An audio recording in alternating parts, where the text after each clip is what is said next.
Ce même que vous voyez insulte Allah.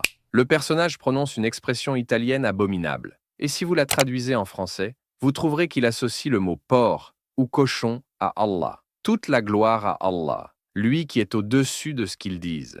Et comme si ça ne suffisait pas, une autre version se moque des enfants de Gaza en disant « J'aime bombarder les enfants en Palestine. Je ne crois pas en Allah. J'aime les bombes. » Et le pire, c'est qu'il existe plein d'autres versions toutes aussi ignobles. Tu te rends compte? On insulte Allah, on se moque des enfants de Gaza, et certains musulmans partagent ça en rigolant, sans savoir de quoi ça parle. Allah n'est pas un sujet de blague. Et même ses serviteurs en Palestine, se moquer d'eux est considéré comme du koufr, et le châtiment de cet acte est l'enfer. Et je n'exagère rien.